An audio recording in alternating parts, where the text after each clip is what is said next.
On December 14th, 2004, 8 agents of the Jabali group came after the report of a rather unusual event. Something that can very rarely be witnessed, and in the eyes of anyone could cause astonishment and confusion. Although this has existed throughout history, today it is described as an inhuman and despicable act. This practice refers to feeding on members of the same species. Cannibalism. When these agents entered the place, they were able to witness a more than incredible and surprising scene. A creepy scene? The protagonist of this story being a subject who was identified as Gumaro de Dios, who came inside his home, different stews and roasts made with a peculiar ingredient. A man who was identified as Raul Gonzalez, who was this subject's lover. Gumaro de Dios was born on April 7, 1978 in La Azucena, Tabasco, Mexico, son of Cannibal de Dios and Ana Arias, and had 10 brothers. At the age of 6, he was abused by a family member. From here, his behavior begins to change. He could now be seen playing with dolls, even when playing with other children. He told them he was a girl, and he was attracted to them. Sometimes he could be seen playing gunslinger and running around screaming, "I'm a bad boy, but I'm also a bad woman." It was clear that his behavior was not normal. But since he was still a child, they did not give him greater importance, although they agreed. As the years passed, he would grow up with very marked traumas, and as a teenager he had an accident, as he was run over by a trailer. After recovering from the incident, he was seen to behave even more strangely, because sometimes he would move away and be seen petting a mare, and when no one saw him he would maintain relations with her. He even fantasized that it was an American woman with whom he would have children. Even as teenagers, a slight mental retardation could be noticed, in addition to the fact that he suffered from schizophrenia, since sometimes he could be seen talking to himself and laughing when it came to work. He was too lazy, because when he was asked to help in the field he mentioned that he didn't want to be a peasant and stayed in bed doing nothing. Constantly in the afternoons, he went out and got drunk. He was even seen using drugs. And this had become every day. People who saw him mentioned that sometimes he behaved like a woman, and other times that he was the devil himself. So at age 14, his father, tired of his son doing nothing and his terrible behavior, enlists him in the army. And far from rectifying his behavior, Gumaro de Dios got into a fight with a second lieutenant and was sent to a cell. Arrested, when he came out he felt great anger. So he took a knife and wounded the second lieutenant in the chest and legs and fled the army. He returned again to the Azucena Ranch in Cardenas, Tabasco. Far from a change, he began to become more addicted to different substances of all kinds. Until one day, in a fit of madness, he committed an extremely regrettable act, as he abused his nephew, who was barely 1 year old. The baby reported very well, although the family at the time did not know who did this to the boy. They would find out some time later when he confessed. In 2000, he was arrested and taken to the Cardenas prison. He thought at first that he had been arrested for the damage he did to his nephew. But after serving his sentence, he learned that it was for the theft of a tape recorder and 5 shirts. There he spent 1 year and 6 months. On this occasion, after his family will not visit him, he decided to leave Yumal in the state of Quintana Roo in 2004. A man challenges him with a machete in Mahawal, a Mayan area close to the sea. That man began to insult and make fun of him. So in an oversight, he took away the machete and began to filleting him like a fish, leaving him lying on the ground after the wounds.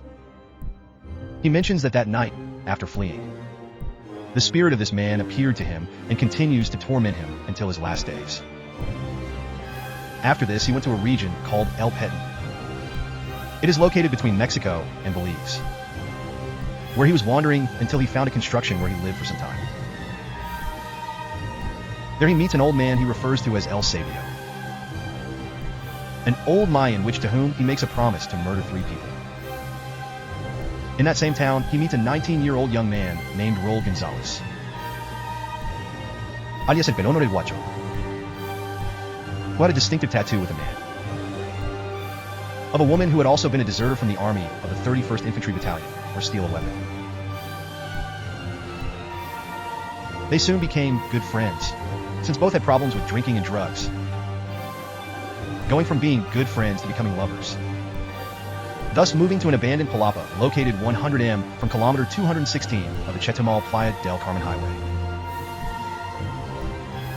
The palapa was part of a company, newspaper that had been intended to create a residential subdivision, and since neither of them worked and had no way to support themselves, sometimes they went to the coastal city and started stealing the valuables of some houses. They also went with tourists, who gave them money in exchange for having relationships.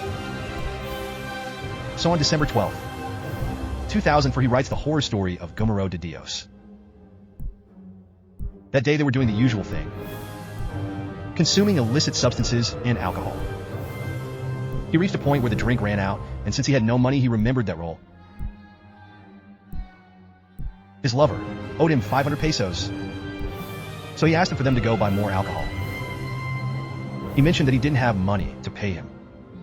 So Gumaro got angry and took the first thing he saw, a thick electrical cable, and started hitting his lover. When he passed out, he hung him up, and when he woke up, he asked for his money again. He told him that he had spent them. So in an attempt to defend himself, Gumaro takes a concrete block and throws it at his head. Once on the ground, he hit him nonstop until he realized that his head looked crushed. But since he was still moving, he took the cable and put it around his neck and pulled hard, until he stopped moving and hung it up again. After that, and already in the night, he was so euphoric that he thought about eating it. Then he took a knife and began to cut it into pieces. He also ripped out his tattoo, cutting it into a canal to extract his entrails. The next day, he went to the market, and with the money he had, Roll bought some ingredients to cook it. When he returned, he turned on the grill and roasted the heart, some ribs, and a kidney. I drank water in a container and made broth with the viscera. He cut the left thigh into steaks and cooked it in the fat. He put it in a pan where he heated omelets.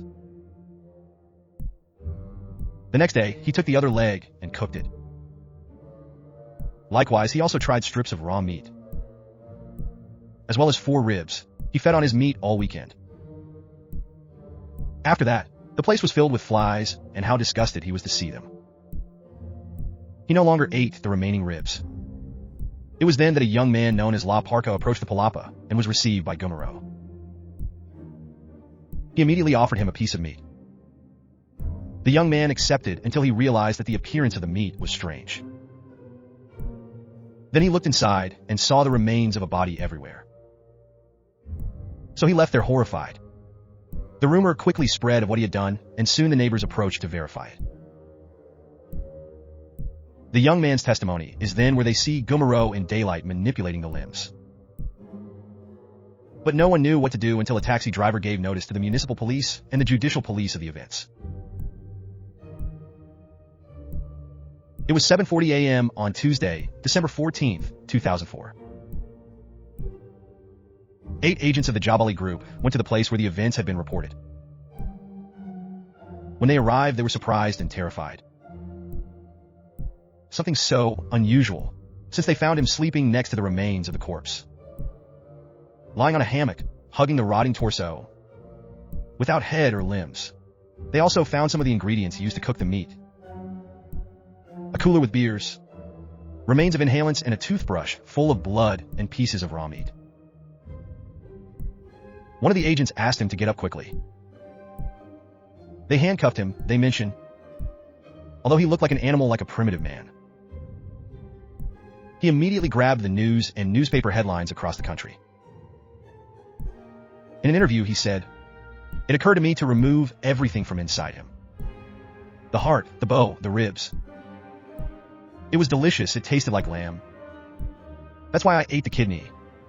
I only left the skins because they were very leathery."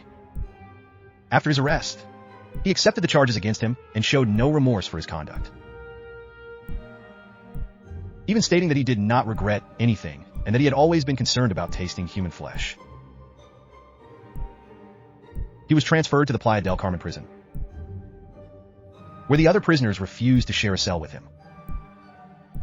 During his stay in the Playa del Carmen municipal prison, Gumaro de Dios began to cause terror among the prison population, as they describe him as an aggressive subject. They mentioned that on one occasion, he cut off part of his left leg to eat,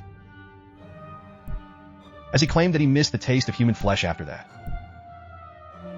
A few months later, he threatened to eat the prison cook because the food he prepared had no flavor. During his stay, he was feared even by high-danger prisoners, since he sometimes spoke to himself, looked at the other prisoners without taking his eyes off them, and many feared that he would eat them in a hurry. Even when journalists and psychiatrists visited him, he introduced himself saying, "Hello, I am the cannibal," as if he were proud of what he had done, and given his behavior, they began to give him antidepressant and sleeping pills that made him sleep for a long time. So on March 20th, 2007, a judge decided to transfer him to a social rehabilitation center in the state of Morelos, as he was considered mentally ill. There they subjected him to psychological and psychiatric studies to determine his legal status. In September 2008, he returned to the Cannibal Social Rehabilitation Center, where he was isolated from the other prisoners and placed in a special cell, as many mentioned that he was feared for having an insatiable taste for human flesh. Although one could also think that he did so only so that no one would mess with him and thus appear intimidating. The truth is that after the studies they carried out on him, they were able to determine that he suffered from paranoid schizophrenia, which is diagnosed in people who have constant delusions, which are accompanied by auditory hallucinations that can disturb the environment and their perception of the world.